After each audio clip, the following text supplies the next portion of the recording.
It's your boy G5. It's Zibs, and this is VIDA Sounds. Woo. We're here live. Guys, I'm so excited. I'm so excited. 2021, how you feeling? I'm feeling a lot, you know. Goddamn, 2020 being it's been a mad year, you know. It was a pivotal year, a year that we could never forget. We 100%. always remember 2020 like this. 100%. That year goes down in history. Yeah. But with that being said, there's a lot of highlights because through everything we'll manage to come to this platform here and show what we can do for you guys and what you can do for us. Literally. I feel like last year as well, although we were inside, there was so much music. Like, so much music was brought out by so many different artists, and it's like, I'm so mad because I didn't get a chance to go to the club. Do you know what it is as well with that, yeah? I feel like 2020 brought out some of the best like levels of music 100%. I've seen in a while, innit? Because 100%. I feel like the last time I thought about this in terms of music was probably 2017. I think for me it would have to be like, when did like Joey and all of that drop? I thought it was 2012. That was what, before the money and that? Yeah. That's 2014 or 2013. I feel like 2012 was a good year. Kendrick Lamar. That was a good year. That was a good Kendrick year. Lamar's year, 2012. J. Cole as well, though, when he dropped. He dropped One Sinner the year after. I thought, do you know what? It's gonna get the facts. Yeah, I like. do you know what I mean? But I can't even lie to you, yeah. I just feel like in terms of okay, in fact, who last year would you say was like top 5? Like, what projects did you proper like mess with? Okay.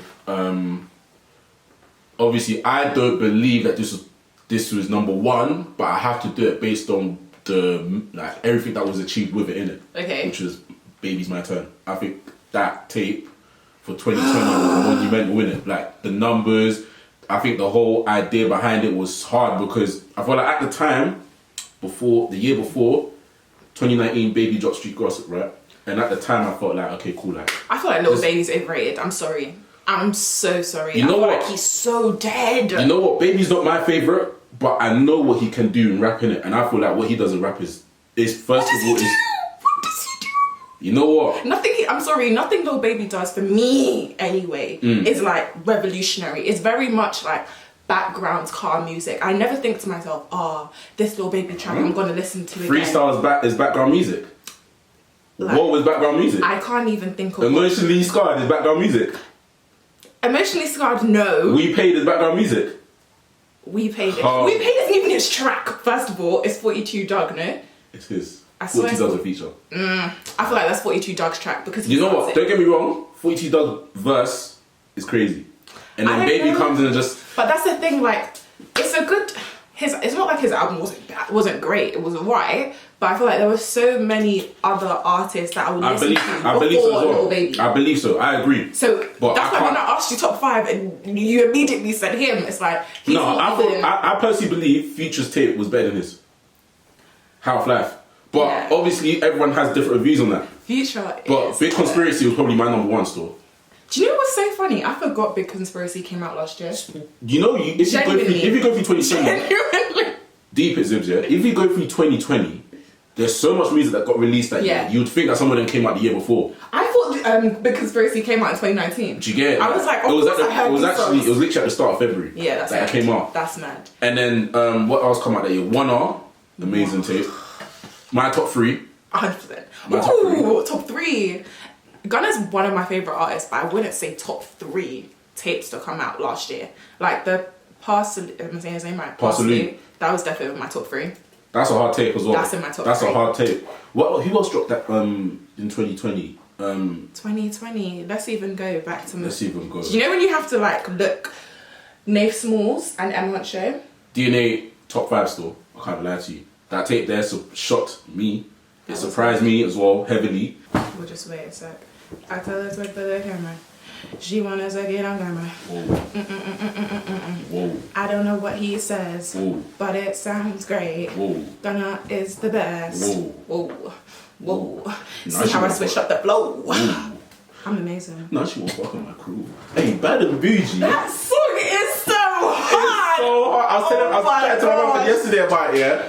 I tried to remember yesterday, that song there, it had 2017 in a Oh my gosh, do you remember when Migos was so... Okay, no offense to any of the Migos fans, yeah, but Migos are not as hard as they were when they dropped that. They're washed up, they're washed up now, I'll be honest. What? Washed up? Washed up? 100%. That's what they... 1000%. What? If you listen to Culture 1 in comparison to what's dropping now, it's nowhere near. They haven't dropped in a minute, to be fair, though. No, fam, Rex Too Skinny came out in 2020. Yeah, but I'm talking about like a really good... As a collective, yeah. I feel like they're very much focused on kind of doing their own individual thing. Like Offset's trying to do his thing. I feel like Quavo, they're more trying to like feature as individual artists. But what you need to understand is that they're having trouble with their label. Oh. Remember, because now they've made Baby priority because he's making the most money for them. So they've literally gone down the ladder. So like even if I think they've got who else in front of them? They've got Cardi B in front of them now. Do you get what I'm saying? So Cardi is so whack. Can we actually talk about that? I know this is meant to be about like 2020 and what we're looking forward to in 2021, but like when we think about music and the whole music scene, I feel like these days it's not about who is actually like the best rapper or the best lyricist. It's literally all about who's money. Profitable, yeah. 100. You need to remember, because now what in the music, I feel like it may not be 100% true, but I feel like with all these labels like being so involved with the artists, they literally filter out everything they do now. 100%. So they want to look for things that could actually just make market. Do you know what I mean? So like how they behave. 100%. Do you know what I mean? How they perceive now, how their videos look. Who's involved with them now? Because like the label can actually sit down and tell you, make a song with this person because you're under the same kind of thing. Do you know what I mean? So it's like for me, I look at it like it's not really as organic as it. But that's why you've got like I think Thingy and I were saying earlier, like these stupid collaborations that just don't make sense. Like you know that like I love Gunna. Like I always say this, he's in my top 5 artists of all time. Like I love Gunna that much. All time. Yeah, of all time. Do you know how many artists I said what I said. I said what I said. I said what I said. Anywho, the collab that he has, like the Gunna, I don't even know the other guy, but it's Gunna, Abracadabra, Charlie Sloth, and Kelvin Cole or something like that. Gunna didn't need to do that. I'm sorry. No, there's a lot of things that these people are doing, man, and I just feel like forced collabs, and I feel like it's because of what you were just saying in terms of like the labels, for example. Like even Zara Larsson has a song with Young Thug. I'm like, who's Zara Larsson? Exactly. She's a pop babe. No, I love Zara Larsson's. Don't even. Who is Zara Larsson? She's a UK artist. Let me play one of her songs. Don't play it. You'll know who I'm talking about. She has one song, Symphony with Clean Bandit. Who the hell is that? I know who Clean Bandit is, but who is Zara Larsson? This is her. This is the song. Oh, yeah. It's her. Na, na, na. Yeah, she has a song. She has a song with you. Yeah, bro. Yeah, I know. But she has a song with Young Thug. That's what I'm saying. Like, these collabs are just not making sense. I feel like a lot of collaborations are just happening because of the labels. Like people are like, oh okay, this makes sense. Like, let's do this together. And it's like the music. Yeah, sometimes the music stuff, but then you got to remember, some of these artists, like these rappers, will actually sit down and be like, I want to make a song with someone like Elton John. But Elton John's a legend. I hear that. Do you see what I mean? Elton John is a legend. Paul McCartney, a legend. You know? These are like people who are... they're already done it. They don't even need to make music anymore. They just chill. Literally, chill. Vibes. Just vibes. Just get the vibes, you know? But no, like even last year, I remember there was like the WAP song with Cardi B and Megan Thee Stallion, and like... You didn't enjoy it? I know girls were going crazy when they heard that. No. The lyrics were shit. Like, I'm sorry. And I love Meg. But Meg's part was the only bit that I liked. The whole chorus didn't make sense. You know what it is? Cardi B makes songs that are really, really catchy. And like, she knows how to make a hit. But when you actually sit down... music, that's what I call it. Yeah. But when you sit down and like, someone like me who likes to sit down and like listen to the lyrics and like listen to what the person's saying. Like, don't get it twisted. I love a beat. I love a catchy chorus. But what you're saying needs to make sense. Like, if you're saying things that don't make sense, I'm turning that off straight away. Like, I don't even have an issue with what they're talking about because yes, you know, wet ass pussy, let's go. But at the same time, you know, your verse has to be like, it needs to be Chris. If it's not Chris, just forget it. Just forget it. Another thing I would say as well, I feel like in terms of 2020, one thing I realised is that I feel like these artists in general, they made so much money from music. Like last year, they made so much money from music, it just didn't make sense. Like, you need to remember we're in a pandemic, we're in a crisis right now. Yeah. So a lot has stopped us or hindered us from doing so many things. Like, I think the baby said he missed out on 4 million last year.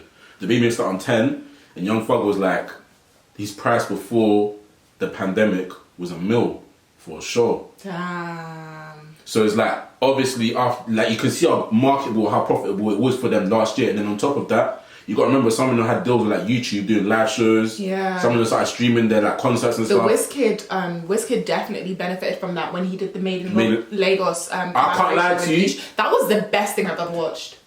You see, I think Made in Lagos might have been one of the best tapes that came out last year. No, 100%. 100%. I can't like. Made in Lagos or Burn Down? No, Made in Lagos. Come on. Really? Made in Lagos slaps Burner in the face, turns him around and sends him home. Okay, Davido. Okay, if you want to put it in... Davido! Nah, not okay, let's put it in order. So, Davido's not even... Did you listen to that though? I'm not an Afrobeat specialist, so I don't really branch out too far, so I couldn't say. But if I want to rank them according to the 3 that I know, based on what I've heard and what I understood, Wizkid's number 1. Yeah. Wizkid's number 1. Yeah. Burner 2. Davido 3rd. But obviously, I'm only saying that because obviously Davido has been around for quite some time. But do you feel like the difference between Wizkid's album and Burner's album was it close for you, or did you listen to Burner's album? What did you think? Yeah. I liked it. You didn't love it though? No. It's a good did album. you compare it? What was the one before? African Giant, yeah. African Giant was phenomenal for me. Like I heard that, and I said, It didn't. I'm not. You know what it is? It's like cool. The album itself, I shouldn't be comparing them based on like toe for toe in it, because they were both good albums regardless, innit? No, 100%. But when I think of Twice as Tall, I still think of African Giant more. Oh. Do you know what though? I feel like a lot of people feel that way, and I don't know if it was because with the Twice as Tall album, he kind of got different influences. For me, that's why he had Diddy involved in that. That Diddy co-sign. And you can hear it, and the thing is, you can hear it in his music. Like I think one of the Alarm Clock, that is definitely Diddy-esque. Like you know Diddy's dancing with his son's song. Like no, but you know what it is, and I've always said this. Like, don't get it twisted. Like, I don't know if Burna Boy or his people will ever see this, because I really do. You know, I really fuck with Burna. Like, I really like Burna Boy and his music and his sound.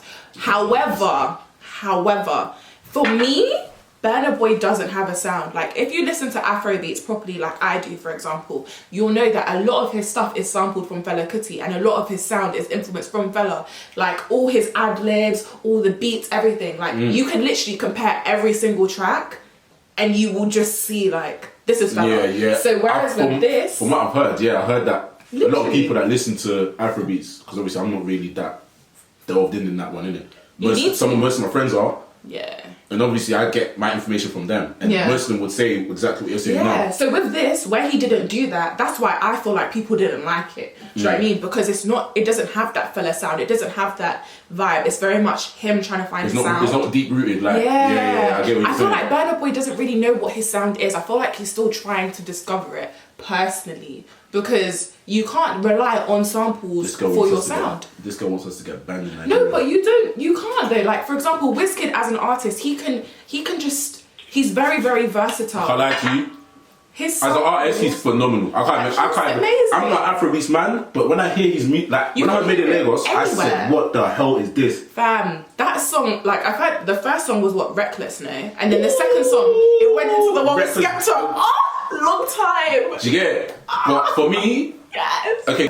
Inject it. Okay. What is that? Want to check the modem or Yo. This is why I don't like the Google Home. I told you I don't like this thing. Alexa is better than that. It's an enemy, isn't it? It's such an enemy. But yeah.